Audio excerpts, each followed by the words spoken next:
Labour का last सब topic बच रहा है मैनेजमेंट ऑफ नॉर्मल लेबर, जिसे हम स्टेज वाइज कवर करेंगे। और इसमें मैंने पार्टोग्राफ का भी डिस्क्रिप्शन दिया है, अलग से 5 मार्क्स के अकॉर्डिंग ये पूछ लिया जाता है। तो शुरू करते हैं। Management of normal aims at maximal observation with minimal active intervention. ज़्यादा से ज़्यादा हम उसे ऑब्जर्वेशन में रखते हैं और जितनी ज़्यादा हम कम छेड़छाड़ी कर सकें उस चीज़ का हम प्रयास करते हैं।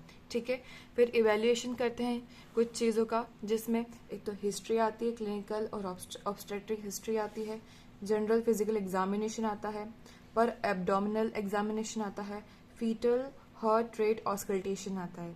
ठीक है, पीवी एग्जामिनेशन के दौरान जो हमें इंफॉर्मेशन मिलती है वो हम देखते हैं इसमें। सबसे पहले हमने पर वेजाइनल एग्जामिनेशन किया, जिससे हमें क्या आइडिया लगता है कि सर्विक्स कितना डायलेट हुआ है। ठीक है, सर्वाइकल इफेसमेंट कितना हुआ है, इफेसमेंट यानी शॉर्टनिंग थीनिंग कितनी हुई है सर्विक्स की। ठीक है, मेम्ब्रेन का स्टेटस क्या है, अभी की अभी वैसी की वैसी है या फिर रप्चर हो गई है, या लीकर यानी एमनियोटिक फ्लूइड का कलर क्या है, प्रेजेंटिंग पार्ट क्या है, मतलब सिफेलिक वर्टेक्स है या फिर कोई दूसरा हैंड आ रहा है या लिम्स आ रहे हैं, या उसकी पोजीशन क्या है। ठीक है, मतलब सिफेलिक पोजीशन है या ब्रिज पोजीशन है, वो हम इसमें देख लेते हैं पीवी एग्जामिनेशन के थ्रू। इसमें एक चीज आती है कैपेट सक्सेडिनम एंड मोल्डिंग।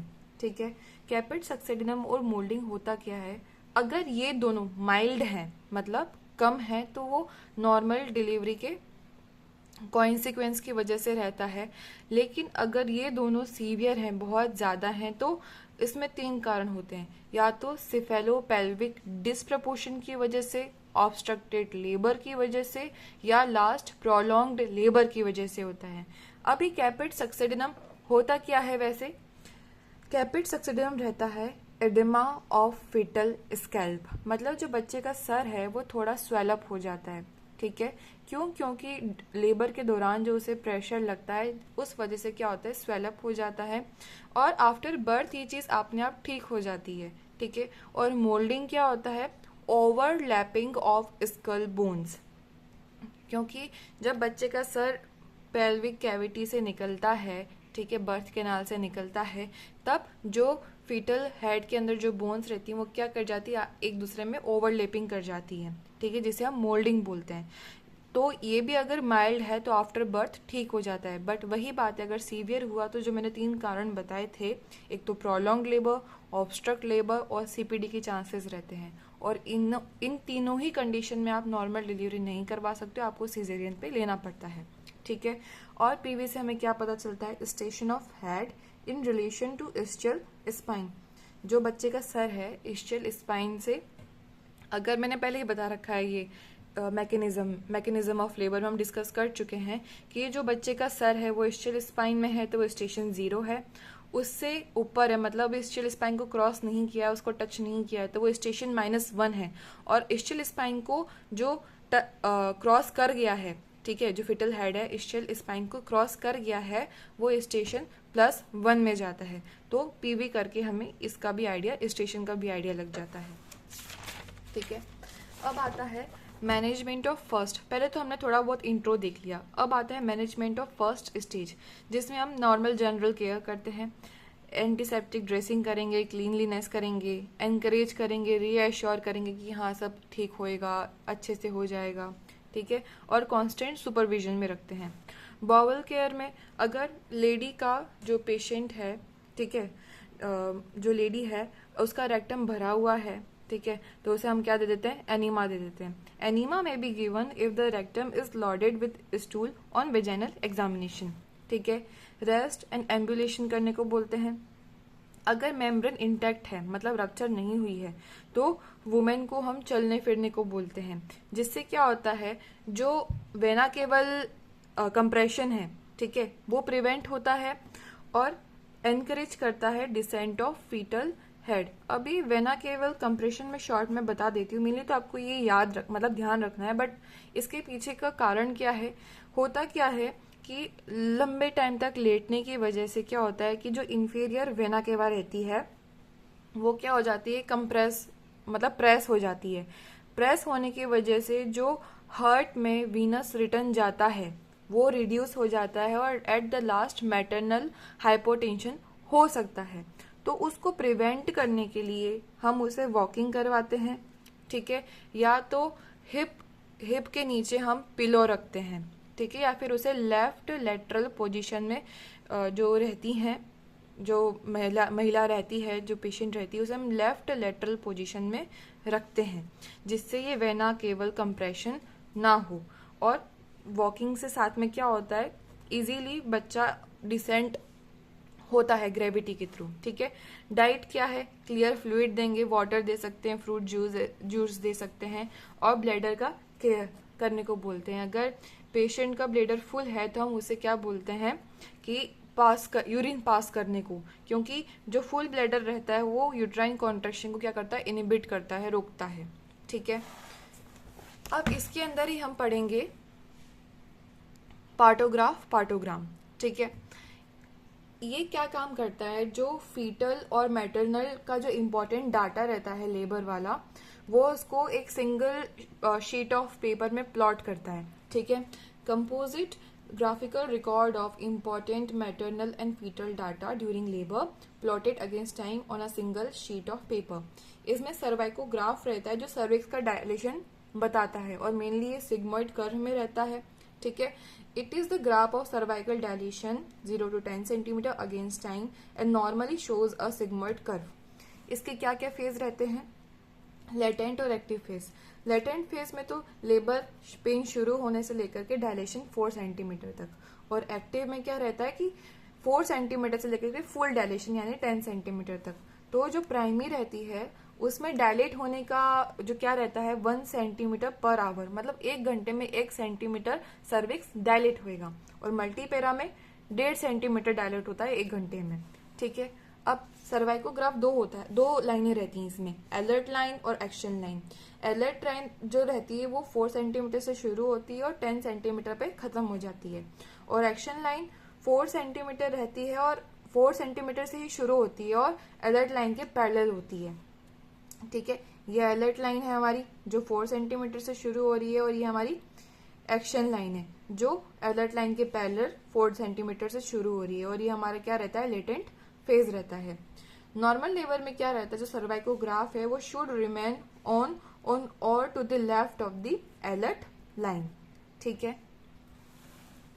इसमें कंटेंट कंपोनेंट्स क्या क्या रहते हैं, क्या क्या, इससे हमें आइडिया लग जाता है। पेशेंट का identification time, foetal heart rate, membrane का स्टेट क्या है, cervical dilation, uterine contraction, drug and fluid, BP का, ऑक्सीटोसिन का, यूरिन एनालिसिस का और टेम्परेचर का, ये इसके कंपोनेंट रहते हैं, ठीक है।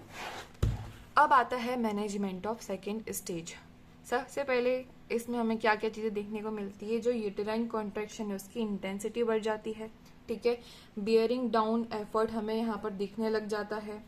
यहाँ पर urge to deficit due to descent of presenting part, मतलब वही पुश करने वाली जो प्रोसेस रहती है वो एक तरीके से यहाँ पर शुरू हो जाती है, और जो पेरिनियम में भी क्या होता है, प्रेशर इंक्रीज हो जाता है, ठीक है। अब इसके प्रिंसिपल क्या रहते हैं, एक तो उसे हमें नेचुरल फीटस का एक्सपल्शन कराना है, ठीक है, स्लोली और सेफली। पेरिनियल इंजरी को प्रिवेंट करना है कि पेरिनियम रप्चर ना हो, और प्रिपेयर फॉर सेफ डिलीवरी, ठीक है। मैटरनल पोजीशन इसमें 3 तरह की रहती हैं, लिथोटॉमी पोजीशन, डॉर्सल रिकमेंड पोजीशन और सेमी रिकमेंड पोजीशन, ठीक है। अब प्रिपरेशन कैसे करते हैं डिलीवरी की, एक तो आप साथ में स्टेराइल ड्रैप्स को रेडी रखते हैं, एसेप्टिक प्रिकॉशंस को मेंटेन करते हुए, ठीक है। लोकल एनेस्थीसिया रेडी रखते हैं, डिलीवरी ट्रे रेडी रखते हैं, और इंस्ट्रूमेंट्स भी क्या करते हैं, रेडी रखते हैं। अब मैटरनल पुशिंग इसमें एक तरीके से शुरू हो जाती है, तो हम उस मदर को इंकरेज करते हैं कि पुश करो। Encourage mother to push during uterine contraction. जब भी आपको कॉन्ट्रैक्शन आए, जब भी एक तरीके से नॉर्मल भाषा में बोला जाए, तो जो मदर रहती है, मतलब जो मदर बनने वाली होती है, उसको हम ये बोल देंगे जब भी दर्द आए तब जोड़ लगाना है, एक नॉर्मल भाषा में बोला जाए तो दर्द आए, कॉन्ट्रैक्शन आए, तभी हम उसे बोलते हैं कि आपको पुश करना है।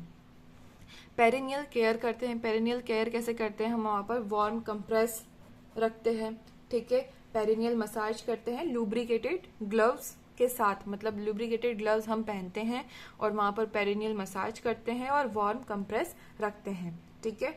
डिलीवरी ऑफ हेड, अब इसमें क्या हो जाती है, डिलीवरी ऑफ हेड वाले मैनेजमेंट ऑफ सेकेंड स्टेज में हम देखते हैं। When the head is seen at the vulvar outlet and does not recede between contraction, crowning is said to be occur। ठीक है, ये तो हम बहुत बार पढ़ चुके हैं कि भाई सेकेंड स्टेज में हमें क्राउनिंग देखने मिलती है, मतलब जो बच्चे का सर है वो हमें वेजाइनल ओपनिंग के थ्रू दिखने लग जाता है। फिर चाहे कॉन्ट्रेक्शन आए या ना आए, वो सर वहीं की वहीं रहता है। वो मतलब ये नहीं कि कॉन्ट्रेक्शन चले गए तो वो वापस पीछे चला जाएगा, ऐसा नहीं रहता। और इसी टाइम पे हम क्या करते हैं, एपिजियोटॉमी करते हैं। एपिजियोटॉमी इसलिए करते हैं, ये सर्जिकल इंसिजन है एक तरीके से। ठीक है, पेरिनियम में लगाया जाता है to widen vaginal opening. Vaginal opening को वाइडन करने के लिए कहाँ पर, पेरिनियम में इंसिजन लगाया जाता है। और ये मेनली किस में होता है, सेकेंड स्टेज में होता है। क्राउनिंग भी हमें सेकेंड स्टेज में देखने को मिलती है। अब इसमें एक्टिव मैनेजमेंट क्या रहता है वो हमें देखना है। ठीक है, इसमें डिलीवरी ऑफ हेड होता है और डिलीवरी ऑफ शोल्डर होता है। तो डिलीवरी ऑफ हेड जो होता है वो रिडजन मैन्योवर में होता है। कैसे, पहले मैं बता देती हूँ क्या होता है। एक हाथ से हम क्या करते हैं, एक हाथ में हम टॉवल लेते हैं जो पेरिनियम पे रखते हैं। ठीक है, और एक हाथ से हम बच्चे का सर पकड़ते हैं और उसे, क्योंकि जो बर्थ कैनाल रहती है वो सीधे नहीं रहती है, ऐसे मूवमेंट के साथ रहती है। ठीक है, ऊपर नीचे मूवमेंट के साथ रहती है। तो एक हाथ से हमने पेरिनियम पे टॉवल रखा, एक हाथ में बच्चे का सर पकड़ा और उसे हल्का सा हम डाउनवर्ड लाके फिर बच्चे को बाहर लेके आते हैं। ठीक है, जिससे बच्चा इजीली बाहर आ जाता है। A sterile towel or pad is held in one hand and placed over the perineum. The other hand is placed on the occiput to apply gentle downward pressure to promote flexion and controlled delivery of the head। ठीक है, perineum में एक हाथ हमने रखा towel के साथ, एक हाथ से हमने ऑसिपुट पकड़ा और हल्का सा डाउनवर्ड प्रेशर डाल के बच्चे को बाहर निकालिए ताकि फ्लेक्शन भी प्रॉपर तरीके से हो जाए और डिलीवरी भी कंट्रोल्ड वे में हो जाए। ठीक है, जब ऑसिपुट बाहर आ जाता है, extension of head is assisted so that forehead, nose, mouth, chin ये सारे सीक्वेंस में निकलते हैं। इसको ही हम क्या बोलते हैं, रिडजन मैन्योवर बोलते हैं। ठीक है, इसी के साथ में क्या होती है, डिलीवरी ऑफ शोल्डर होता है। ठीक है, the anterior shoulder is delivered first by downward traction and then the posterior shoulder by upward movement. बात वही है। ठीक है, पेरिनियम में टॉवल रखा, ऑसिपुट को हमने पकड़ा, हल्का सा डाउनवर्ड लेके आए तो सर बाहर आ गया, फिर हमने हल्का सा ऊपर किया। ठीक है, जिससे जो एंटीरियर वाला मतलब जो ऊपर वाला शोल्डर था, क्योंकि हम बच्चे को हल्का सा टिल्ट करके लेके आते हैं। ठीक है, तो जो ऊपर वाला शोल्डर है, एंटीरियर शोल्डर है, वो पहले आ जाता है। ठीक है, देन पोस्टीरियर शोल्डर आ जाता है हमारा अपवर्ड मूवमेंट के द्वारा। ठीक है, फिर बाकी जो बॉडी है स्लिप्स, मतलब अपने आप इमीडिएटली बाहर निकल आती है। The rest of the body usually slips out immediately। ठीक है, इन शॉर्ट में बताऊं, हमने हेड को, ऑसिपुट को क्या किया, डाउनवर्ड प्रेशर देके बाहर निकाला, उसी के दौरान हमारा एंटीरियर शोल्डर भी बाहर आ रहा होता है डाउनवर्ड ट्रैक्शन से। ठीक है, फिर हमने बच्चे को हल्का सा ऊपर किया जिससे पोस्टीरियर शोल्डर अपवर्ड मूवमेंट के द्वारा बाहर आ गया और बाकी बॉडी फिर अपना स्लिप आउट कर जाती है। ठीक है, अब आता है मैनेजमेंट ऑफ थर्ड स्टेज। इसमें प्लेसेंटा के सेपरेशन के साइन हमें दिखने लग जाते हैं। ठीक है, यूट्रस फर्म और ग्लोबुलर हो जाएगा। Sudden gush of blood from vagina. Gush of blood कैसे आता है, जो प्लेसेंटा जब सेपरेट होती है तो उसके ऊपर जितना भी ब्लड फिल रहता है, ठीक है, वो एक साथ फिर बाहर निकलता है। ठीक है, और when the uterine fundus is pushed upward the cord does not recede. इसका मतलब क्या है, अगर प्लेसेंटा पूरी तरह सेपरेट हो गई है, ठीक है, तो अब यूट्रस से उसका कुछ लेना देना नहीं है, तो आप जब यूट्रस के फंडस को अपवर्ड पुश करोगे तब भी कोट ऊपर नहीं जाएगी। अगर कोट जुड़ी हुई रहती तो वो कोट वापस रिसीड होती, मतलब पीछे की ओर जाती। लेकिन प्रॉपर सेपरेशन हो चुका है, कंप्लीट सेपरेशन हो चुका है, तो आप फंडस को मतलब यूट्रस को हल्का सा पुश बैक भी करोगे तब भी कोट जिस पोजीशन में जितनी बाहर निकली उतनी बाहर निकली लेगी, वो निकली ही रहेगी, बाहर नहीं जाएगी, अंदर नहीं जाएगी। ठीक है, the cord does not recede. इसका एक्टिव मैनेजमेंट क्या रहता है, इसका एक्टिव मैनेजमेंट में आपको 2 कॉम्प्लिकेशंस मेनली जो होते हैं उसे हमें ध्यान रखनी चाहिए। एक तो पीपीएच पोस्ट पार्टम हेमरेज और दूसरा है रिटेंड प्लेसेंटा। ठीक है, इसके लिए हम क्या करते हैं, यूटेरोटोनिक ड्रग देते हैं ऑक्सीटोसिन। ठीक है, 10 इंटरनेशनल यूनिट देते हैं आईएम। कब देते हैं, या एंटीरियर शोल्डर बाहर आ गया हो या within 1 minute after the birth. ठीक है, डिलीवरी ऑफ प्लेसेंटा हो जाता है by controlled cord traction. Controlled cord traction क्या है, controlled gentle pulling of umbilical cord to deliver the placenta after it has separated from uterus. Placenta से मतलब uterus से प्लेसेंटा सेपरेट हो गई है, तब हम क्या करते हैं, जो अम्बिलिकल कॉर्ड रहती है उसको हम जेंटल पुलिंग करते हैं, जेंटल धीरे धीरे खींचते हैं, जिससे प्लेसेंटा की भी क्या हो जाती है, डिलीवर हो जाती है। ठीक है, जिसे हम क्या बोलते हैं, कंट्रोल कॉर्ड ट्रैक्शन। यूट्रस की मसाज करेंगे और प्लेसेंटा का प्रॉपर एग्जामिनेशन करेंगे कि प्लेसेंटा पूरी बाहर आ गई है कि नहीं आ गई है। ठीक है, तो ये हमने लेबर का मैनेजमेंट कवर कर लिया।